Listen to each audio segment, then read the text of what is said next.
Average speed అంటే నేను మొత్తము ప్రయాణించిన దూరము. Average speed is equivalent to total distance by total time. Average speed is equivalent to total distance by total time. Average speed is equivalent to total distance by total time. Now ఇక్కడ చూడండి sir, first question. ఏ నుంచి బికి ఒక person 20 km/h speed తోటి వెళ్తున్నాడు. 20 km/h speed తోటి ఏ నుంచి బికి వెళ్తున్నాడు. మళ్ళీ బి నుంచి ఏకి 25 km/h స్పీడ్ తోటి తిరిగి వస్తున్నాడు. 25 km/h స్పీడ్ తోటి మళ్ళీ తిరిగి వస్తున్నాడు. సో ఏ నుంచి బికి వెళ్ళడానికి యావరేజ్ స్పీడ్ ఎంత? ఏ నుంచి బికి వెళ్ళడానికి యావరేజ్ స్పీడ్ ఎంత? చాలా ఇంట్రెస్టింగ్ కాన్సెప్ట్స్ మనము డిస్కస్ చేస్తాము. 1 by 1 చూడండి sir. Average speed is equivalent to total distance. A నుంచి బికి ఎంత వెళ్ళాడో మనకు తెలియదు. ఏ నుంచి బికి ఎంత అయితే వెళ్ళాడో బి నుంచి ఏకి కూడా అంతే వస్తాడు. మనకు డిస్టెన్స్ తెలియదు. ఏదైతే తెలియని వాల్యూ ఉందో తెలిసిన వాల్యూ నుంచి రైట్ ఒక వాల్యూ అనుకుందాము. Let D is equivalent to LCM of 20,25. D is equivalent to LCM of 20,25.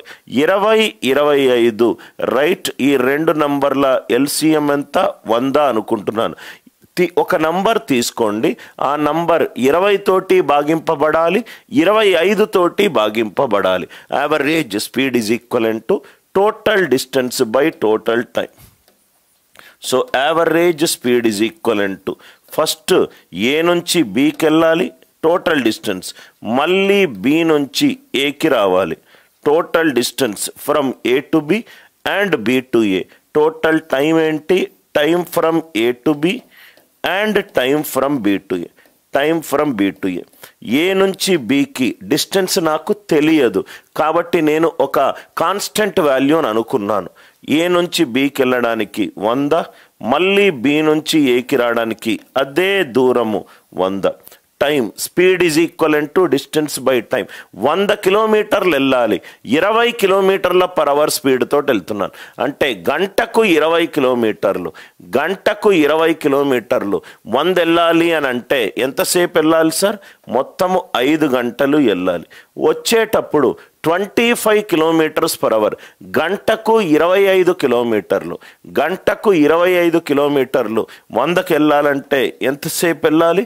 4 గంటలు వెళ్ళాలి. కాబట్టి దీనికి ఆన్సర్ ఎంత? 100 + 100 200, 5 + 4 ఎంత? 9. 5 + 4 ఎంత? 9. ఈ నంబర్ ఇచ్చిన నంబర్ల యొక్క LCM తీసుకోవడం ద్వారా మనకు ఆన్సర్ చాలా తొందరగా వస్తుంది.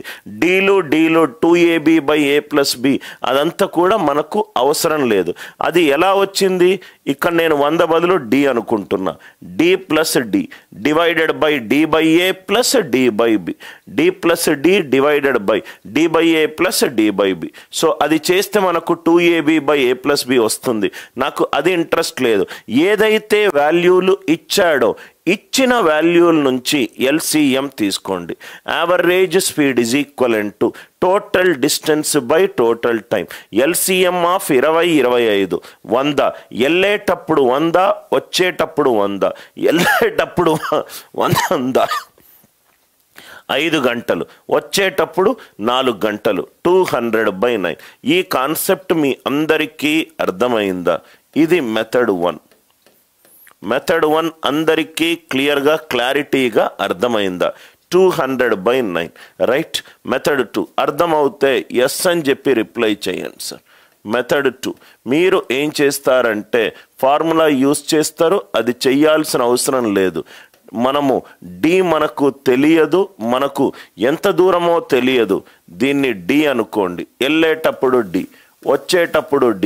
టైం ఎంత? D/A right. వచ్చేటప్పుడు ఎంత? D/B. D కామన్ తీసామనుకోండి 2d divided by d common తీస్తే 1/a ప్లస్ 1/b. ఆ ఫార్ములా ఇక్కడ నుంచే వచ్చింది. 2ab by a plus b, 2ab by a plus b. ఈ ఫార్ములా మనకు అవసరం లేదు. ఈ ఫార్ములా మనకు అవసరం లేదు. అందుకే రైట్ ఇచ్చిన వేగము నుంచి నేను ఎల్సిఎం తీసుకున్నాను. ఇచ్చిన వేగం నుంచి నేను ఎల్సిఎం తీసుకున్నాను. D is equivalent to LCM of 20 and 25. 20, 25, 100 తీసుకున్న అదే ఆన్సర్ వస్తుంది, 200 తీసుకున్న అదే ఆన్సర్ వస్తుంది. ఇది థింక్. తొందరపడి మీరు చేసే మిస్టేక్ ఏంటంటే, తొందరపడి మీరు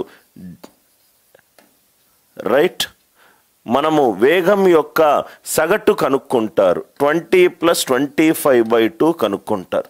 20 + 25/2 45/2. ఇదంతా 22.5. కానీ 200/9 22.5 కాదు. కానీ 200/9 22.5 కాదు. Are you all with me? Average speed అనేది యావరేజ్ ఆఫ్ ద స్పీడ్కి సమానం కాదు. ఎస్, ఒక చోట మాత్రమే అది సమానం అవుతుంది. ఆ సమానం అయ్యే కేసు చూద్దాము. సో దయచేసి ఈ రెండు నంబర్లను కూడి డివైడెడ్ బై 2 చేయకండి. 20 + 25 డివైడెడ్ బై 2 చేయకండి. ఇది మీరు చేసే పెద్ద మిస్టేక్. ఈ పాయింట్ అందరికీ క్లియర్ కదా సార్? నౌ ఇక్కడ నెక్స్ట్ కాన్సెప్ట్ చూడండి.